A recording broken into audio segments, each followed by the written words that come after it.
अस्सलाम वालेकुम dear students, welcome to the lecture R group. आज हम चैप्टर नंबर 6 जो कि एयर एंड एटमॉस्फेयर के बारे में है, उसके लास्ट में जो क्वेश्चन आंसर्स दिए गए हुए हैं उनको अटेम्प्ट करेंगे।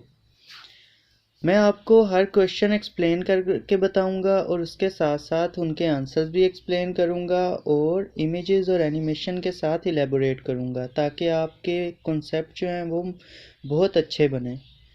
तो आइए स्टार्ट करते हैं क्वेश्चन नंबर 1 से।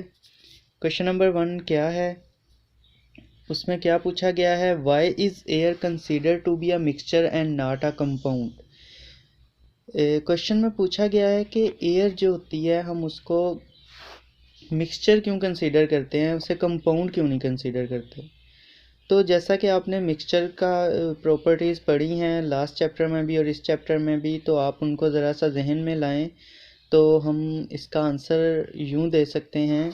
इसकी दो वजूहत हैं। एक तो ये कि its constituent vary from place to place and from time to time, यानी कि उसके जो कॉन्स्टिट्यूएंट हैं यानी जिनसे मिलके एयर बनी है, जो गैसेस हैं जैसे nitrogen, carbon dioxide, oxygen, water vapours, argon, ये सारी गैसेस जो हैं ये हर वक्त और हर जगह पे सेम नहीं होती, ठीक है। लाइक अगर कहीं सिटी है वहाँ पे बहुत ज़्यादा कंबशन हो रही है, गाड़ियाँ चल रही हैं, इंजन्स वगैरह, इंडस्ट्री चल रही है, तो वहाँ पे कार्बन डाइऑक्साइड की थोड़ी सी जो है वो तादाद मिकदार ज़्यादा होगी, ठीक है। और इसी तरह टाइम टू टाइम भी इसके जो कभी कोई गैस ज़्यादा होती है कहीं पे कोई गैस, तो ये थोड़ी सी डिफरेंट होती है कंपोजिशन, कॉन्स्टिट्यूएंट जो हैं वो वेरी करते हैं place to place and time to time. जबकि कंपाउंड में ऐसा नहीं होता। कंपाउंड में फिक्स नंबर होते हैं हर एलिमेंट के कि इसके इतने होंगे और इसके इतने होंगे तो ही एक कंपाउंड बनेगा। तो इसलिए जो है एयर को हम मिक्सचर तो कंसीडर करते हैं, कंपाउंड नहीं। दूसरी जो रीज़न है कि एयर को क्यों मिक्सचर कंसीडर किया जाता है, they are not chemically combined, ठीक है। एयर में जो गैसेस हैं oxygen, nitrogen, carbon dioxide, argon, ये आपस में इनका कोई केमिकल बॉन्डिंग नहीं है, ठीक है। आपस में इनका कोई बॉन्ड नहीं बना हुआ, बल्कि ये एक दूसरे से बिल्कुल जो है वो लाताल्लुक़ हैं। एक दूसरे के साथ इनकी कोई बॉन्डिंग नहीं है। जबकि कंपाउंड के अंदर जो कॉन्स्टिट्यूएंट होते हैं, एलिमेंट्स होते हैं, वो आपस में केमिकली जो हैं वो जॉइन हुए होते हैं। तो ये दो रीज़न है कि हम एयर को मिक्सचर तो कंसीडर करते हैं लेकिन कंपाउंड कंसीडर नहीं करते। अब हम चलते हैं अपने सेकंड क्वेश्चन की तरफ, जो कि है, if you blow up a balloon will the composition of air inside the balloon be the same as that of the air outside it? Say why। इसमें वो पूछ रहे हैं कि अगर आप कोई बैलून फुलाते हैं यानी उसमें अगर आप हवा भरते हैं तो क्या उसके अंदर जो आपने एयर पंप की है अपने माउथ के थ्रू, उसकी कंपोजिशन और जो बाहर एटमॉस्फेयर के अंदर कंपोजिशन है एयर की वो सेम होगी। यानी कि क्या जितनी जितनी मिकदार में गैसेस बाहर एटमॉस्फेयर में हैं, क्या उतनी ही मिकदार में ही जो है उसी प्रोपोर्शन में जो है बैलून के अंदर होंगी। अगर होंगी तो या नहीं होंगी उसको एक्सप्लेन भी करें। तो इसका आंसर ये है, the composition of air inside the balloon will be not same because it is excelled air. यानी कि जो हम बैलून के अंदर एयर भरेंगे या पंप करेंगे माउथ के थ्रू, वो एयर कहाँ पे गई थी, पहले हमारे लंग्स के अंदर गई थी। और आपको पता है कि रेस्पिरेशन जब हम करते हैं तो लंग्स से हमारे ऑक्सीजन अब्जॉर्ब हो जाती है जो एयर के अंदर होती है, और कार्बन डाइऑक्साइड जो है वो बाहर निकाल दी जाती है उस गैस के अंदर। तो लंग्स में जब एयर जाती है तो वहाँ पे उसके अंदर ऑक्सीजन कम हो जाती है क्योंकि बॉडी अब्जॉर्ब कर लेती है रेस्पिरेशन के लिए, और कार्बन डाइऑक्साइड उसमें उस एयर में ज़्यादा हो जाती है क्योंकि बॉडी हमारी बाहर निकाल देती है, और वाटर वेपर्स भी।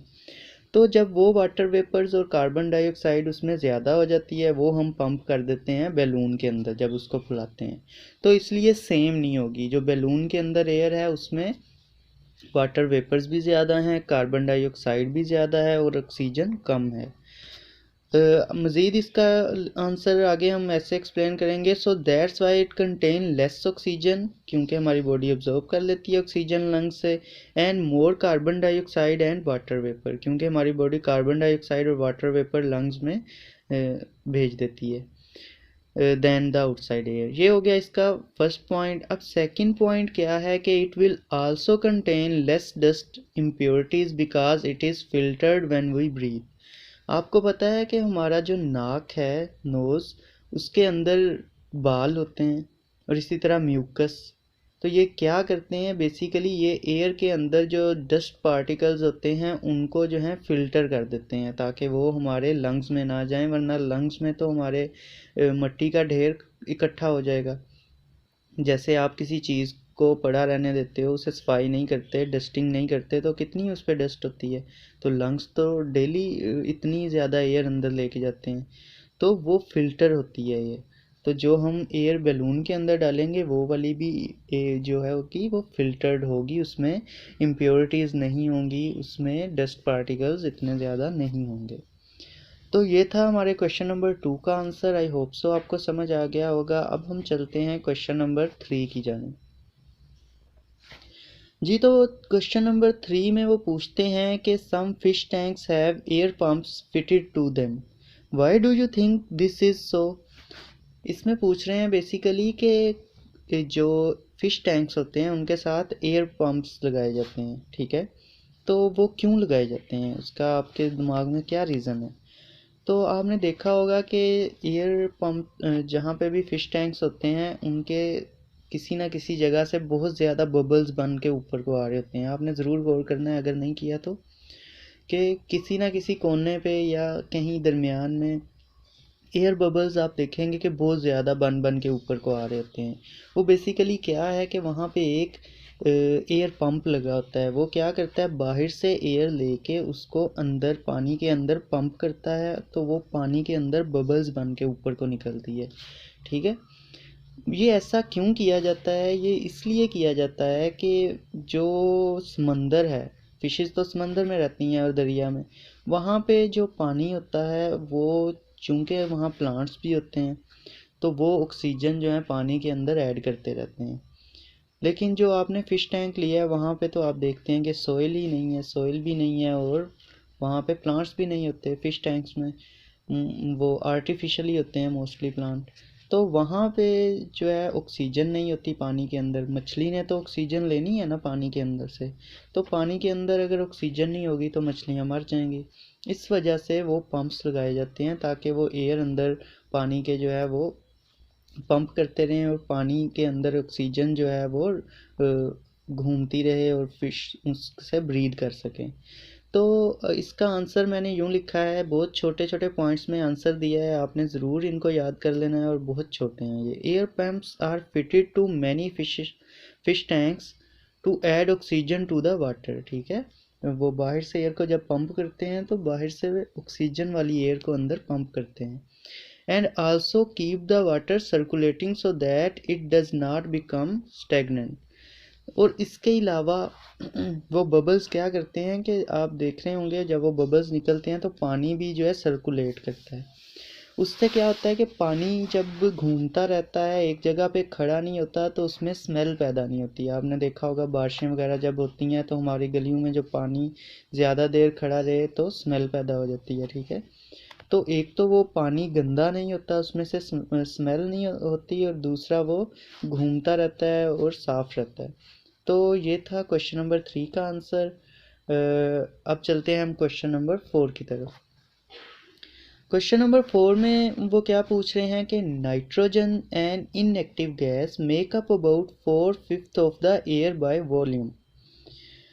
नाइट्रोजन जो कि एक इनएक्टिव गैस है, आम जो है वो रिएक्ट नहीं करती किसी के साथ, वो 4/5 बाय एयर बाय वॉल्यूम है, यानी कि 5 में से 4 parts. What would happen to something burning if there was no nitrogen in the air, only oxygen and tiny amount of carbon dioxide and inert gases? अगर कोई चीज़ बर्न हो रही है तो उस पर नाइट्रोजन अगर एयर में ना होगी तो क्या इफ़ेक्ट पड़ेगा। क्या वो ज़्यादा अच्छा बर्न होगी या वो बर्निंग स्टॉप हो जाएगी, तो इसका हमने आंसर देना है। तो इसका आंसर है कि without the nitrogen in the air percentage of oxygen would be much higher and material would burn better and for longer in it. कि अगर विदाउट नाइट्रोजन, अगर आपको पता है कि नाइट्रोजन अबाउट 78 to 80% जो है वो एयर के अंदर होती है, तो अगर नाइट्रोजन नहीं होगी तो इट्स मीन बाकी गैसेस ज़्यादा होंगी जैसे ऑक्सीजन। अब अगर ऑक्सीजन बहुत ज़्यादा होगी, नाइट्रोजन तो चाहिए ही नहीं बर्निंग के लिए, बर्निंग में नाइट्रोजन यूज़ ही नहीं होती, उसमें कौन सी गैस यूज़ होती है, ऑक्सीजन। तो जब ऑक्सीजन ज़्यादा होगी तो चीज़ें अच्छे से बर्न भी करेंगी, तो बर्न भी बेटर करेंगी और लॉन्गर टाइम के लिए बर्न करेंगी। तो इसलिए हमने कहना है कि without nitrogen in the air percentage of oxygen would be higher and material would burn better and for longer in it. ठीक है, नाइट्रोजन के ना होने से बर्निंग पे इफ़ेक्ट नहीं पड़ेगा, बल्कि ऑक्सीजन के ज़्यादा होने से बर्निंग और भी अच्छी हो जाएगी। अब हम चलते हैं अपने नेक्स्ट क्वेश्चन की तरफ, जो कि है क्वेश्चन नंबर 5। क्वेश्चन नंबर 5 में वो क्या पूछ रहे हैं कि why are packets of peanut, potato crisp and some other snack foods filled with nitrogen before they are sealed up. वो पूछ रहे हैं बेसिकली कि क्यों जो पैकेट्स होते हैं पीनट के, potato crisp and some other snacks, जो भी आप चीज़ लेते हैं मोस्टली वो फिल्ड होती है एयर के साथ, लाइक लेज़ ही आप लेते हैं या कोई स्लांटी, तो आप देखते हैं कि वो पैकेट फुल भरा होता है एयर के साथ, और आप जब उसको छूते हैं तो आपको लगता है कि पैकेट तो फुल भरा है, मेरा तो पेट आज भर जाएगा खा के। लेकिन जब आप उसे खोलते हैं तो वो अंदर सारी गैस होती है, वो निकल जाती है और पीछे बचते हैं थोड़े से चिप्स। तो ये क्यों उन्होंने फिल की होती है नाइट्रोजन गैस से, उसके अंदर नाइट्रोजन गैस फिल्ड होती है। तो इसका हमने उन्हें आंसर देना है कि एज एयर कंटेन ऑक्सीजन, हमें पता है कि एयर के अंदर नाइट्रोजन, कार्बन डाइऑक्साइड, ऑक्सीजन सारी गैसेज होती हैं, which can oxidise and decay food material. और ऑक्सीजन क्या करती है, ब्रेक डाउन कर देती है मटेरियल की। आपको रेस्पिरेशन याद होगी, रेस्पिरेशन में क्या होता है, हम फूड प्लस ऑक्सीजन मिलाते हैं जिससे हमें एनर्जी मिलती है। तो हम जब अंदर ब्रीद करते हैं एयर, तो हम बेसिकली ऑक्सीजन अपनी बॉडी में लेके जा रहे होते हैं ताकि वहाँ पे जो फूड है उसको ब्रेक डाउन करके उसमें से एनर्जी निकाले, उस एनर्जी से हमारे मसल्स वगैरह काम कर सकें। तो ऑक्सीजन क्या करती है, ब्रेक डाउन कर देती है। इसी तरह जो कंबशन भी आपने पढ़ा है तो उसमें भी आपने देखा था कि ऑक्सीजन चीज़ों को बर्न करती है। तो ऑक्सीजन इस वजह से जो है एयर उस पैकेट्स के अंदर नहीं भरी जाती, क्योंकि अगर एयर भरेंगे तो उसमें ऑक्सीजन भी चली जाएगी, और ऑक्सीजन जो है वो चीज़ों को ख़राब कर देती है, उनको ब्रेक डाउन कर देती है, फूड मटेरियल जो है वो ख़राब होना शुरू हो जाते हैं। इसलिए सिर्फ नाइट्रोजन ऐड की जाती है, क्योंकि वो एक इनएक्टिव गैस है, इनएक्टिव गैस है, इनर्ट गैस है, वो रिएक्ट नहीं करती चीज़ों से। लेकिन ऑक्सीजन बहुत जल्दी रिएक्ट करती है, ऑक्सीडाइज करती है और डिके करती है। That's why nitrogen is used to fill the packets because it is an inactive gas or inert gas. तो आई होप सो अब आपको समझ आ गई होगी कि आपकी चिप्स के पैकेट्स में गैस क्यों भरी जाती। वो आपको धोखा देने के लिए नहीं भरी जाती, बल्कि वो तो इसलिए भरी जाती है ताकि आपकी चिप्स ख़राब ना हो। अब हम चलते हैं नेक्स्ट क्वेश्चन की तरफ, जो कि है question number 6। Why do you think that a fire extinguisher which produces carbon dioxide is better for putting out oil and electric fire than water? जी बच्चों, तो इसमें पूछ रहे हैं कि आपको ऐसा क्यों लगता है कि ऐसा फायर एक्सटिंग्विशर जिसके अंदर कार्बन डाइऑक्साइड गैस होती है, यानी आपने देखा होगा रेड कलर के सिलेंडर अक्सर बड़ी बिल्डिंग, हॉस्पिटल्स वगैरह, कॉलेजेस वगैरह, स्कूल्स के अंदर भी लगाए गए होते हैं, जो कि आग बुझाने के लिए यूज़ होते हैं। उनके अंदर डिफरेंट गैसेस होती हैं, केमिकल्स होते हैं। तो उसमें पूछ रहे हैं कि ऐसा सिलेंडर जिसके अंदर कार्बन डाइऑक्साइड गैस होती है वो ज़्यादा बेहतर क्यों होता है ऑयल और इलेक्ट्रिक, ऐसी आग जो ऑयल या इलेक्ट्रिक की वजह से, यानी करंट की वजह से लगी हो, उसके लिए कार्बन डाइऑक्साइड वाला सिलेंडर जो है वो एक्सटिंग्विशर वो क्यों ज़्यादा बेहतर होता है पानी से भी। पानी से भी वो आग नहीं बुझानी चाहिए बल्कि कार्बन डाइऑक्साइड से। क्यों? तो इसका आपने आंसर ये बताना है, as water conduct electricity so it is not best for electric fire. कि पानी के अंदर आपने सुना होगा अक्सर के पानी के अंदर करंट जो है वो लग जाता है, अक्सर लोगों को पानी की वजह से करंट लग जाता है, क्योंकि पानी जो है वो करंट को कंडक्ट करता है। तो अगर हम वाटर ऊपर डालेंगे तो वो पानी उस करंट को तो नहीं रोक सकेगा, और जब तक करंट नहीं रुकेगा तो आग भी नहीं रुकेगी। इस वजह से पानी उसके लिए बेस्ट नहीं है। इसी तरह as oil float on water so it is not best for oil fire. इसी तरह आपको पता है कि अगर आप के कहीं सालन वाली कोली में पानी गिर जाए तो ऑयल ऊपर तैरने लग जाता है, या इवन कहीं पे भी ऑयल अगर पानी पे डले तो वो ऊपर तैरता है पानी के। तो आग जो है वो बुझेगी नहीं, क्योंकि पानी नीचे जाता जाएगा, ऑयल उसके ऊपर आता जाएगा और आग लगी रहेगी। आग को बुझाने का तो यही तरीका है ना कि ब्लैंकेट बन जाए उसके ऊपर, ऑयल के ऊपर, ताकि ऑक्सीजन ना पहुंच सके। तो इसलिए वाटर जो है इसके लिए भी बेस्ट नहीं है। तो हमें क्या यूज़ करनी पड़ती है इस सूरत में? Carbon dioxide. ठीक है, क्यों? क्योंकि वो हैवियर है एयर से, एयर से थोड़ी भारी है, and would form oxygen blanket. ठीक है, तो वो उसके ऊपर जो है ऑक्सीजन के लिए एक ब्लैंकेट बना देगी कि ऑक्सीजन उसमें से पास ना कर सके। ब्लैंकेट चादर को कहते हैं या कंबल को कहते हैं। तो वो उसके ऊपर एक कंबल की तरह तय बन जाएगी आग के ऊपर, ताकि उसे ऑक्सीजन ही ना मिले। जब ऑक्सीजन ही नहीं मिलेगी आग को तो आग तो ऑक्सीजन के बगैर नहीं चल सकती, तो आग क्या हो जाएगी? बुझ जाएगी। तो इस वजह से जो है कार्बन डाइऑक्साइड ऐसी गैसेस के, ऐसी फायर्स के लिए यूज़ की जाती हैं जो कि ऑयल या इलेक्ट्रिसिटी की वजह से लगी हों। आई होप सो आपको समझ आ गया होगा। तो अब हम चलते हैं नेक्स्ट क्वेश्चन की तरफ, जो कि है क्वेश्चन नंबर 7। जी, तो क्वेश्चन नंबर 7 में वो क्या पूछ रहे हैं, why is the proportion of water vapour in the air higher in place near the sea.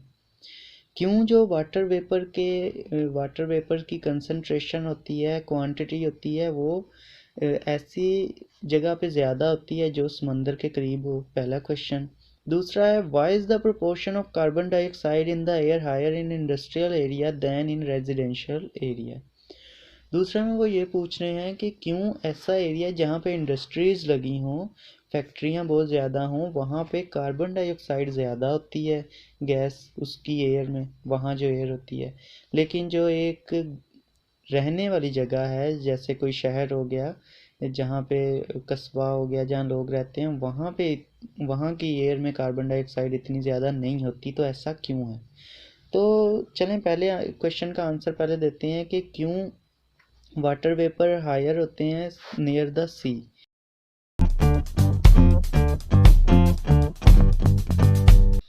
Proportion of water vapor in the air is higher near the sea because water evaporate all the time from the sea। इसका मतलब ये है कि water vapour जो ज़्यादा समंदर के करीब करीब के इलाकों की एयर में इसलिए ज़्यादा होते हैं क्योंकि समंदर से हर वक्त पानी इवेपोरेट होता रहता है।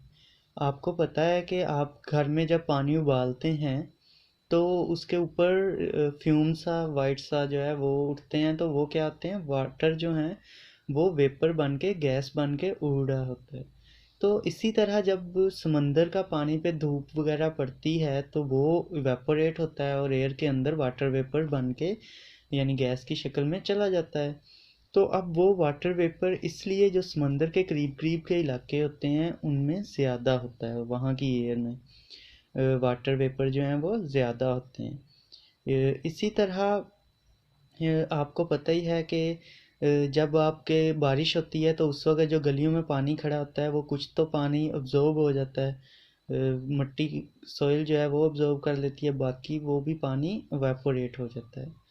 तो इस वजह से जो है वो वाटर वेपर ज़्यादा होते हैं समंदर के करीब। और इसी तरह जो दूसरा क्वेश्चन है, why is the proportion of carbon dioxide in air higher in industrial area. Industrial area में क्योंकि इंडस्ट्रीज़ होती हैं, यानी फैक्ट्रियां हैं, उन्होंने चलना है, उनको इंजन्स चाहिए, ठीक है, उनको जनरेटर चाहिए। ये सारी चीज़ें किस चीज़ पे चलती हैं? कंबशन पे, ठीक है। वहाँ पे इतने बड़े बड़े टरबाइंस होते हैं, इतने बड़े बड़े इंजन्स की ज़रूरत होती है, उनको इतनी एनर्जी चाहिए होती है, हर मशीन को एनर्जी चाहिए, और एनर्जी प्रोड्यूस करने के लिए हम फ्यूल यूज़ करते हैं और कंबशन करते हैं इंजन में।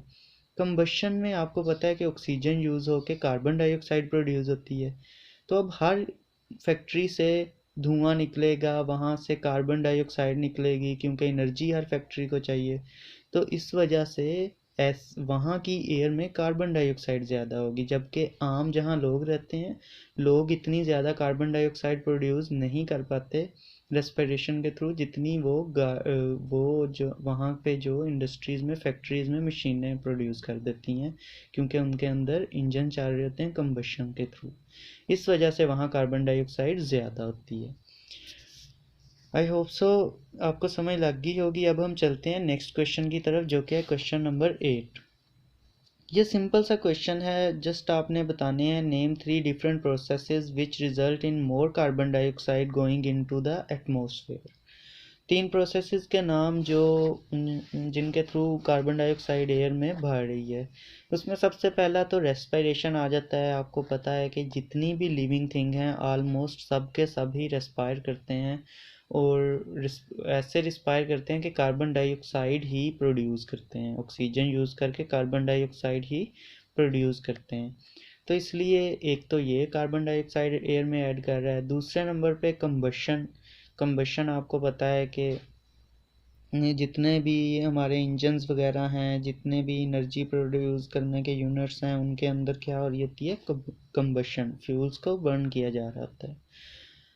जितने भी फ्यूल्स होते हैं, जैसे आपकी बाइक है वहाँ पे भी कंबशन हो रही है, गाड़ी है उसमें भी।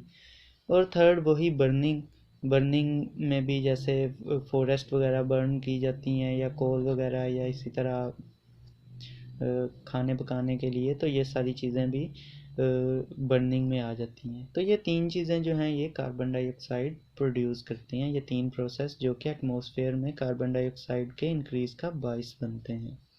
अब हम चलते हैं लास्ट क्वेश्चन की तरफ, जो कि है क्वेश्चन नंबर 9। काफ़ी लंबा क्वेश्चन है, आपने देख के परेशान नहीं होना, जस्ट क्वेश्चन ही लंबा है, आंसर जो है वो छोटा सा ही है। इसमें पूछा गया है कि global warming is believe to be rising the atmosphere of the earth at the same time the polar ice caps and glaciers are beginning to melt. This together this together with the fact that water expand when it's warmed could produce drastic increase in sea level. What would be the result of the sea level surrounding Pakistan rises by, यहाँ पे by आना था, say 2 metre. जी, तो इस question में कह रहे हैं कि ग्लोबल वार्मिंग यानी कि दुनिया जो गर्म हो रही है, दिन ब दिन टेम्परेचर हाई होता जा रहा है, वो क्या कर रही है? उसकी वजह से पोलर आइस कैप, जो कि स्टोर्ड वाटर है, बर्फ़ बना हुआ है, जमा हुआ पानी था, वो माउंटेन्स की शक्ल में अब वो पिघल पिघल के समंदरों में ऐड हो रहा है, और समंदरों का लेवल जो है, समंदरों में पानी की सतह ऊपर जाई जा रही है। आपने देखा होगा हमारे दरिया में भी जब सैलाब आता है या जब ज़्यादा पानी आता है, तो पानी कितना ऊंचा पुलों के करीब तक पहुंच जाता है, ठीक है। और इसी तरह जब नहीं होता तो कितना नीचे होता है। तो वो ही कह रहे हैं कि अगर बहुत ऊपर आ जाएगा तो उससे क्या होगा, और उससे अगर पाकिस्तान के सराउंडिंग में अगर ये सी लेवल बढ़ता है कराची में, तो क्या होगा, उसका इफ़ेक्ट क्या होगा। तो आपको पता है सबसे पहले कि जब पानी का लेवल हमारे इवन दरिया में भी बढ़ता है तो सैलाब आ जाता है। तो it will result in flooding of coastal areas like Karachi and Pasni. तो सबसे पहले तो सैलाब आ जाएगा, फ्लडिंग हो जाएगी कराची में, और आपको पता ही है कि जितने भी लो लेइंग एरिया हैं वहाँ पे सब में फ्लड आ जाएगा। इसके अलावा जो दूसरा इसका इफेक्ट होगा, flood water would also swum much of low laying land and cities in the basins of the Indus river and it's tributaries.